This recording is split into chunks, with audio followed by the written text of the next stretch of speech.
Morning বন্ধুরা, কেমন আছো তোমরা? সবাই নিশ্চয়ই ভালো আছো। আর আজকে হলো শুক্রবার, এখন সকাল 9:35 বাজে।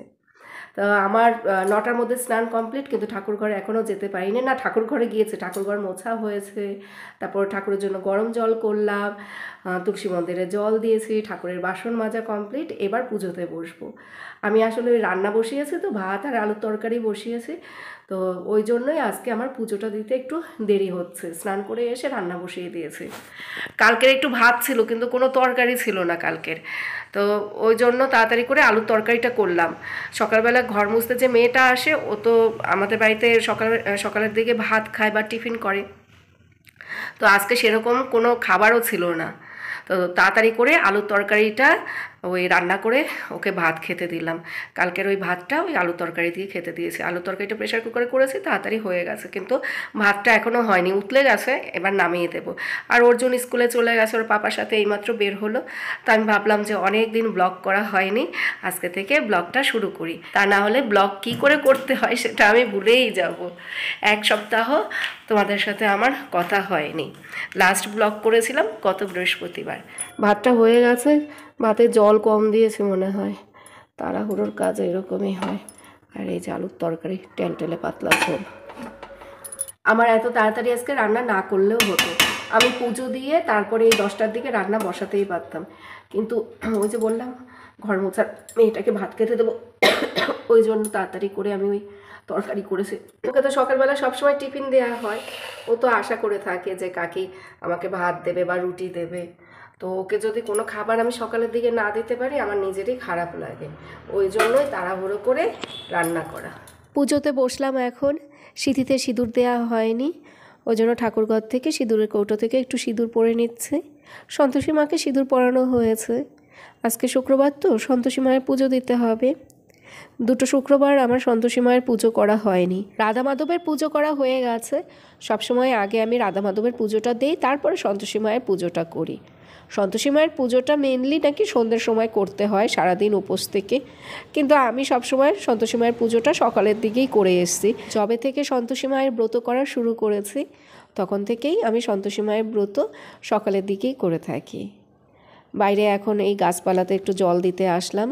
আজকে সকালের দিকে জল দেয়া হয়নি, সকালের দিকে বাইরে হাওয়া দেয়, তো সেই জন্য আমি সকালের দিকে এখন একটু বাইরে কম বের হচ্ছি। লঙ্কা গাছেও লঙ্কা ধরেছে, বেগুন গাছে বেগুনও হয়েছে। যেদিন আমরা ট্রেনে করে বৃন্দাবন গেলাম, সেদিন তো বেগুন ভাজা করে নিয়ে গেছিলাম, সেদিন কিন্তু এই গাছ থেকেই বেগুন নিয়েই সেটা ভাজা হয়েছিল। যাক, গাছগুলো আমাকে নিরাশ করেনি, এগুলোর পিছনে অনেক খাটাখাটুনি করেছি, তো শেষ পর্যন্ত এগুলো আমার মান রেখে। সেদিন এই টবের মাটিগুলো সব সেট করে রেখে দিয়েছি, মাটি টবের থেকে বের করে তারপরে ওই দা দিয়ে ভালো করে সেগুলোকে গুঁড়ো টুড়ো করে এগুলো সব ভরে রেখেছি। আর এটার মধ্যে মাটি দিতে হবে, মাটি মনে হয় আর বেশি নেই, থাকলেও অল্প একটু মাটি মনে হয় আছে, বা হয়তো নাও থাকতে পারে। দুটো বস্তার মধ্যে ছিল তো, তাই এই একটা বস্তা খালি হয়েছে, আরেকটা বস্তার মধ্যে অল্প একটু থাকলে থাকতে পারে, আবার নাও থাকতে পারে। এই টবের মধ্যে মাটি দেব, আর নয়তো গোবর সারের যদি ব্যবস্থা করতে পারি তাহলে ওই গোবর সার, আর আরেকটা আমি জিনিস আনিয়েছি ভার্মি কম্পোস্ট, সেটা দেব।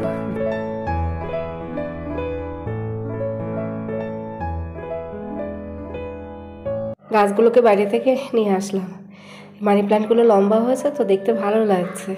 আর মাটির এই যে টবগুলো রয়েছে না, এগুলোকে না রং করলে রংটা ভালো থাকে না, ওই মাটির ওই স্যাঁতস্যাঁতে ভাবটার জন্য রংটা নষ্ট হয়ে যায়, সেই জন্য এগুলো আর রং করি না। চীনা মাটির যে পটগুলো রয়েছে সেগুলো তো আমার কেনার খুব ইচ্ছা, ওগুলো কলকাতার দিকে পাওয়া যায়, আসতে যেতে প্রচুর চোখে পড়ে, কিন্তু কেনা হয় না। ও বাবা, না তুমি কোথা দিয়ে? ও বাবা, পাপা তোমাকে ডব দিয়েছিল? হ্যাঁ, ভোট দিয়েছিস? 4:15 বাজে, অর্জুন এইমাত্র এই স্কুল থেকে আসলো, আর আমি উপরে ঘরে ছিলাম এতক্ষণ, ভিডিওটা এডিট করলাম। ভিডিও এডিট করতে করতে একটু ঘুমিয়ে পড়েছিলাম, আধ ঘন্টা মতো মনে হয় ঘুমিয়েছিলাম। আচ্ছা বাবা, আজকে অর্জুনের পড়া নেই। শান্তিতে থাকবে, তুমি তো শান্তি আর শান্তিতেই থাকো গো বাবা। আমি জীবনেও কোনোদিন মিস হবো না, এটা ফাইনাল। কি আর কি নিয়ে এসছো? কি কি আছে? যত রকমের তুমি খেতে পারবা। ওইটা যত রকমের খেতে পারবো। এটা তোমার জন্য নিয়েছিলাম, কিন্তু এটা তুমি খেতে পারবে না। কি এটা? গোকুল পিঠা। গোকুল পিঠা? হ্যাঁ, কিন্তু কিসমিস দিয়েছে, পরে বলবো। নেওয়া হয়ে গেছে তাই। আর কোথা থেকে এনেছো এত রকমের পিঠে? এই যে পাশে বইমেলা হচ্ছে। ও, বইমেলার থেকে। হরিপুর মাঠে। বই তো তুই পছন্দ করবে, তোর বাবা কি করে বুঝবে? এগুলো গোকুল পিঠে। আরে ভাপা পিঠে, এবছর এখন অব্দি ভাপা পিঠে খাওয়া হয়নি। আর জিলেপি, বাদাম নাকি? বাদাম তুমি খাবা না? ও গজা, এটা অন্য ছোট্ট ছোট্ট গজাগুলো। অন্য গজা আর একটু লম্বা গজা। বাহ, সবই মিষ্টি জিনিস। তো তুমি তো মিষ্টি খেতে চাইছো। ওই বই মেলা থেকে সব পিঠা নিয়ে এসছো, যত রকমের পিঠা পেয়েছো সব তুলে নিয়ে এসছো। তুমি একটা নারকেল নিয়ে এসো রাত্রে, আমি শনি রোববারের মধ্যে দেখি কিছু একটা পিঠা বানাবো। নারকেলটা কোরানো থাকলে পিঠা বানাতে আবার সুবিধা হয়। গায়ে রাখতে কি ঝামেলা লোকের সঙ্গে? ওই মেলার ওখানে গাড়ি রাখতে হবে। গাড়ি রাখবো একবার হ্যাঁ, গ্যারেজে কত টাকা করে? না, আমি তো গাড়িতে রাখিনি। পিঠে খেয়ে মুখ হাত ধুয়ে নাইটি পাল্টে রাতের বেলা পুজোটা দিলাম। এখন ভাত বসিয়েছি। কৃপায় এসে রাতের বেলা গরম ভাত খাবে, তো ওই জন্য বসিয়ে দিলাম ভাতটা। আজকে আমার বর এত পিঠে কেন নিয়ে আসছে জানো? পৌষ সংক্রান্তির দিন আমাদের বাড়িতে কোনো পিঠে বানানো হয়নি। পৌষ সংক্রান্তির দুদিন আগে থেকেই আমি অসুস্থ হয়ে পড়েছি। ওই বৃন্দাবন থেকে আসার পরে এত জামা কাপড় ধোয়া কাচা করেছি, ঘরের এত কাজ করেছি না, ঠান্ডা লেগে গেছে। বৃন্দাবন থেকে এসে তো আমি বেশ ভালোই ছিলাম। বৃহস্পতিবার দিন এসছি, শুক্র শনি দুদিন খুব কাজ, শুক্র শনি রবি, হ্যাঁ এই 3 দিন খুব কাজ করা হয়েছে। ওই বৃন্দাবনের সমস্ত জামা কাপড়গুলো ধুয়েছি, তারপরে জুতো ধুয়েছি, মানে যে জুতোগুলো পরা হয়েছে 8 জোড়া জুতো, 4 জনার 8 জোড়া জুতো, সবার 2 জোড়া 2 জোড়া করে জুতো। ওই 8 জোড়া জুতো ধোয়া, তারপরে তো কতগুলো জামা কাপড়, তারপর ওই বারান্দা পরিষ্কার করা, মানে ঘরে ছিলাম না তো কদিন, তো সেই জন্য ওই যেগুলো আর কি একটু নোংরা হয়েছিল সেগুলো সমস্ত কিছু পরিষ্কার করেছে। তো ব্যাস ঠান্ডা লেগে গেছে। আর ওখানে তো খুব শীত ছিল, এখানে তো সেরকম শীত নেই। আমি শুধু বলছি এখানে তো শীতই নেই, শীতই নেই। হ্যাঁ, আর আমি কাজ করতে করতে না গায়ে কোনো কিছু রাখি না, চাদর ওই সোয়েটার কোনো কিছু গায়ে আমার থাকে না, শুধু নাইটি পরে ওই কাজ করতে থাকি। একবার ছাদে যাই, একবার নিচে যাই, একবার বারান্দা যাই। সকালবেলা সেই 6টা-7টার সময় ঘুম থেকে উঠে উঠান ঝাড় দিচ্ছি, এ পাশ ঝাড় দিচ্ছি, ও পাশ ঝাড় দিচ্ছি, সে পাশ ঝাড় দিচ্ছি। এই 2-3 দিন ধরে শুধু এইসবই চলেছে। এই তাণ্ডব করতে করতে ব্যাস আমার জ্বর, কাশি সমস্ত কিছু শুরু হয়ে গেছে। তারপর মাথা ধুয়েছি, মাথায় হেনা করেছি, তো এত টর্চার শরীর কি করে নেবে? এখন তো আর সেই গরমের দিন না, এখন তো সকালবেলা দেখবে বাইরে যখন বের হই ওই ঠান্ডা হাওয়াটা লাগলেই কান মাথা এগুলো ভার হয়ে থাকে। আমারও ভার হয়েছিল, আমারও ওরকম অবস্থা হতো, কিন্তু আমি ভাবতাম কি কিছু হবে না, ঠিক আছে, এই তো এই 2-3 দিন একটু বেশি কাজ করতে হবে। এবার রোববার রাত থেকে খুব শরীর খারাপ, এবার সংক্রান্তির দিন আর পিঠে বানানো হয়নি। এমনি ঘরের পুজো দেয়া, তারপরে ওই কি বলে রান্না করা, এগুলো তো করেছি, এগুলো তো আমাকে সবসময় করতেই হয়। হালকা রান্না করেছি, হয়তো শুধু ডিম ভাত করেছি, তারপরে ওই অর্জুনকে স্কুলে ম্যাগি টিফিন দিয়েছি, পাস্তা বানিয়ে দিয়েছি, যেগুলো আর কি কম ঝামেলার সেই সব বানিয়ে দিয়েছি। তারপর ওই আলু ভাজা করেছি, ডাল করেছি, এরকম করে আর কি হালকা ফুলকা রান্না করতাম। তো বরকে ওই সংক্রান্তির দিন বললাম কি তুমি একটুখানি মিষ্টি নিয়ে আসো, সন্দেশ নিয়ে আসো, আমি কয়েকটা পাটিসাপটা ভেজে দিই, ফ্রিজে একটুখানি দুধও আছে, ময়দা সুজি দিই, কটা পাটিসাপটা করে দিই। আজকে সংক্রান্তির দিন একটু পিঠে মুখে দিতে হয়, ছোটোবেলা থেকেই তো দেখে আসছি, ছোটোবেলা কি মানে জন্ম থেকেই তো এই সংক্রান্তি দেখে আসছি যে সংক্রান্তির দিন পিঠে খেতে হয়। সেদিন ভীষণ মন খারাপ ছিল আমাদের দুজনের পিঠার জন্য, পিঠের জন্য দুজন হায় আফসোস করছি। আমার বর বলে কি জীবনে এই প্রথম আমি সংক্রান্তির দিন একটা পিঠেও খেলাম না। আমিও তাই বলছিলাম, বলে আমারও তো সেই একই অবস্থা, এই প্রথম সংক্রান্তির দিন একটা পিঠেও মুখে পড়লো না আমাদের দুজনে এসব বলছে আর হাই আফসোস করছে। ওর জন্য কোনো ব্যাপার না, ও পিঠে খেতে পছন্দ করে না। আর কৃপা বাড়িতে ছিল না, কৃপা বারাসাতে ছিল। ওর কলেজের এখন খুব প্রেশার, সেই সকাল 9টা থেকে টানা 5টা অবধি কলেজ হয়। তো ও কখন এই হাবড়াতে আসবে, আবার পরের দিন ওকে বেরোতে হবে, ওই জন্য বারাসাতে মার কাছে ছিল। পরশুদিন এক রাতের জন্য আমার কাছে এসেছিলো, আবার চলে গেছে। কৃপা বারাসাতে ও দিদার কাছে পিঠা খেয়েছে। এবার পরের দিন আমি একটু সুস্থ হয়েছি, সংক্রান্তির পরের দিন একটু সুস্থ হয়েছি। তারপরে আমি নিজেই বাজার থেকে সন্দেশ নিয়ে এসেছি। অর্জুনকে স্কুলে আনতে গিয়েছিলাম, অর্জুনের বাবা সেদিন বাড়িতে ছিল না, তো ওকে যখন স্কুলে আনতে গিয়েছিলাম তখন একটু সন্দেশ নিয়ে এসেছিলাম। তারপরে সন্ধ্যাবেলার দিকে পিঠে বানিয়েছিলাম, পাটিসাপটা পিঠে বানিয়েছিলাম। সেই একটুখানি ভিডিও করে রেখেছিলাম, তোমাদের সাথে ভিডিওটা এখন শেয়ার করছি। এই পাটিসাপটার উপরে এখন ক্ষীর দেবো। এই যে দেখো, আজকে 2 রকমের ক্ষীর বানিয়েছি। একটা এরকম ঘন ক্ষীর হয়েছে, আরেকটা একটু ড্রাই টাইপের ক্ষীর করেছি ওই পুরের জন্য। এর ভিতরে যে পুরটা দেওয়া হয়েছে সেই পুরটা তো একটু ড্রাই করেছি, আর এটার জন্য পুর ছিল না, সেই জন্য এমনিতেই ভেজে রাখলাম। তো ভাবছি এটার উপরে একটু ওই ক্ষীরটা ঢেলে দেব, তাহলে খাওয়া হয়ে যাবে। এটা না এখন খাবো না, এটা ঢেকে রেখে দেব। এগুলো একটু ভিজতে সময় লাগবে তো, সেই জন্য ঢাকা দিয়ে রাখি, তা না হলে ভালোভাবে সেট হবে না। আর এগুলো এখন সবাই খেয়ে নেব। প্রতি বছর সংক্রান্তির দিন কত পিঠে বানাই, একে ওকে দেই। আর এবছর না একটা পিঠে বানাতে পারলাম না খেতে পারলাম। তো সেদিন বরের কাছে পিঠে খেতে চেয়েছিলাম, তো বলছিলাম বাজার থেকে কিনে নিয়ে আসতে। তো ওই জন্য ও আজকে ওই মেলার থেকে ভাপা পিঠে এগুলো সব নিয়ে এসছে।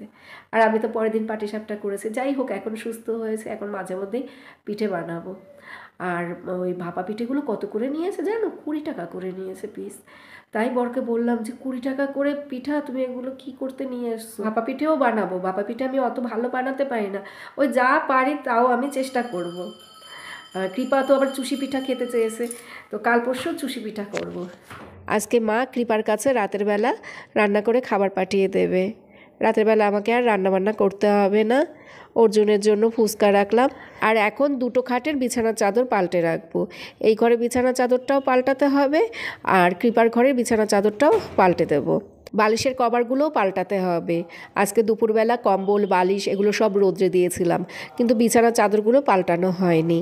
আমার খুব সর্দি কাশি হয়েছিল, তো ওই জন্যই বিছানার চাদর পাল্টানো, বালিশের কভার পাল্টানো, সমস্ত কিছু রোদ্রে দেয়া। তা না হলে তো আবার ভাইরাসের ছোঁয়া লেগে কারকিয়ে আবার শুরু হয়ে যাবে হাঁচি কাশি। অর্জুন তো কদিন আমার সাথে ঘুমোয়নি, অর্জুন ওর পাপার সাথে ঘুমিয়েছিল। এই গোলাপ দুটো কৃপা সেদিন স্টেশন থেকে কলেজ থেকে ফেরার সময় নিয়ে এসেছিল। গোলাপ দুটোতে একটু জল ছিটিয়ে দিলাম। এখন শীতকাল তো অনেক দিনই ভালো থাকে। অর্জুনের আজকে পড়া নেই, তো সেই জন্য অর্জুন এখন এই সব নিয়ে বসেছে। ওকে আমিই বলেছি তুই বসে বসে এই সমস্ত কর, তারপর একটু পড়তে বসবি, তা না হলে তো তুই কাগজ কেটে সারা ঘর নোংরা করবি, এটা ধরবি ওটা ধরবি। তো ওকে আমি এই কাজ দিয়ে বসিয়ে রেখেছি। এখন নিজের যোগ্যতায় যেটুকু কাজ করব সেটুকু আমার নিজেরই লাভ। আমার শরীর খারাপ, আমি এটা পারি না ওটা পারি না, এই কাজ জানি না, এসব বলে কিছু মানুষের হয়তো সহানুভূতি পাওয়া যাবে, কিন্তু সাহায্য পাওয়া যাবে না। ওই জন্য সমস্ত ধরনের কাজকর্ম প্রত্যেকটা মানুষকেই শিখে রাখা উচিত। আমি তো অন্তত তাই মনে করি। ওই যে কৃপা আসছে, এখন 8টা 15 বাজে। কি রে, হাঁপিয়ে গেছিস?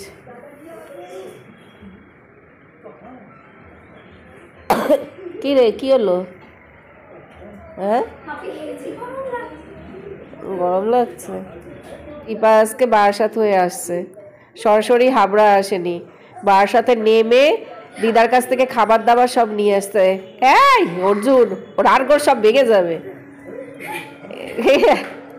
মা কৃপার কাছে এই খাবারগুলো পাঠিয়েছে। এটা হলো গিয়ে শিম বাটা, আর এই হলো গিয়ে চিকেন কষা, আর রয়েছে সাজের পিঠে। সাজের পিঠে দুধের মধ্যে ভিজিয়ে তারপরে দিয়েছে। গাছের গন্ধরাজ লেবুও পাঠিয়েছে। তোমাদের সাথে আবার সকালবেলা কথা বলছি। গুড মর্নিং বন্ধুরা, আজকে হলো শনিবার। কালকে মা যে পিঠাটা বানিয়েছে, এই পিঠাটা পাঠিয়েছিল, তো সেই পিঠাটা দুধ দিয়ে জাল দিলাম। এই যে দেখো, দুধ আর গুড় দিয়ে, এটা দিয়ে এখন আমাদের ব্রেকফাস্ট করা হবে। তো আমার বর বলল ব্রেড এই ডিম টোস্ট করে দাও, সেটাও খাবে।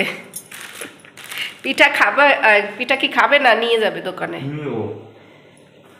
তাহলে এখন ডিম টোস্ট করে দিচ্ছি ব্রেড দিয়ে ওকে। অর্জুন কম্পিউটার ক্লাসে গেল, আমার স্নান পুজো বাসি আসি কাজকর্ম কমপ্লিট। এবার রান্নাবান্না করব, টুকটাক রান্নাবান্না হবে, সেরকম কিছু না। ও অর্জুনের জন্য আবার হাক্কা নুডলস করতে হবে, ও তো এসব খাবে না। হাক্কা নুডলস বানাবো, মাংস রয়েছে, বাটা রয়েছে, মা কালকে রাত্রে যা পাঠিয়েছে সেগুলো তো রয়ে গেছে, ওই জন্য সেরকম কিছু রান্না করব না। রাতের বেলা কিছু একটা করে নেব। পরশুদিন চাপিলা মাছ রান্না করেছিলাম, সেটা একটু জাল দিলাম। কালকে শুক্রবার ছিল বলে এগুলো আর বের করে নিয়ে, যে মাংস জাল দেওয়া হয়েছে। দুটো আলাদা আলাদা কেন, কি আছে? হাক্কা নুডলস ওই টিফিন বক্সটা তোর বাবা নিয়ে যাবে। এই যে হাক্কা নুডলস। ঐশী তোকে আর একটু দেবো? না আর একটু দেই? ঐশীকে চাউমিন খাইয়ে দিলাম, আর একটু খা তুই। না উঠে যাচ্ছিস কেন? বস বস বস। আমি খাবো না, ঠিক আছে এইটুকু খাবো। ঠিক আছে, তোর আর খেতে হবে না, তাও তুই বস। বাটা এখনো জানো অনেকটা রয়েছে, ওইটা ফ্রিজে রেখে দিয়েছি। আর এই দুপুরের আন্দাজে একটুখানি জাল দিয়ে রাখলাম, এগুলো সব গরম করেছে। তো কাল রাতে অর্জুন এগুলো বানিয়েছিল না, সেগুলো এখন বারান্দায় এনে রাখলাম। বারান্দায় সবগুলো থাকবে না, বারান্দায় হয়তো একটা দুটো রাখতে পারি। এটা ঘরে নিয়ে যাবো, এটা কাঁচের বোতল তো, এটা ঘরে নিয়ে যাব। এমনিই আমি আজকে এখানটায় রাখলাম কেমন লাগছে সেটা দেখার জন্য। মাঝখানে যে এইটা রয়েছে, এই দেখো জলের বোতল কেটে তারপরে বানিয়েছে। এটা ভালোই লাগে এগুলো দেখতে, সেরকম একটা পয়সা পাতি লাগে না এগুলো বানাতে, কিন্তু দেখতে ভালো লাগে। বন্ধুরা এখন ব্লগ শেষ করে দিচ্ছি, হয়তো ব্লগটা ছোট হয়েছে, যাই হোক ছোটো হোক আর যাই হোক, আমি তো এখন সেইভাবে ব্লগ করতে পারছি না। 2-3 দিন এরকম আর কি ঝিমুনিতে ঝিমুনিতে কাটবে ব্লগগুলো। তো তোমরা সবাই ভালো থেকো, সুস্থ থেকো, সাবধানে থেকো। আবার আগামীকাল দেখা হবে। টাটা বন্ধুরা।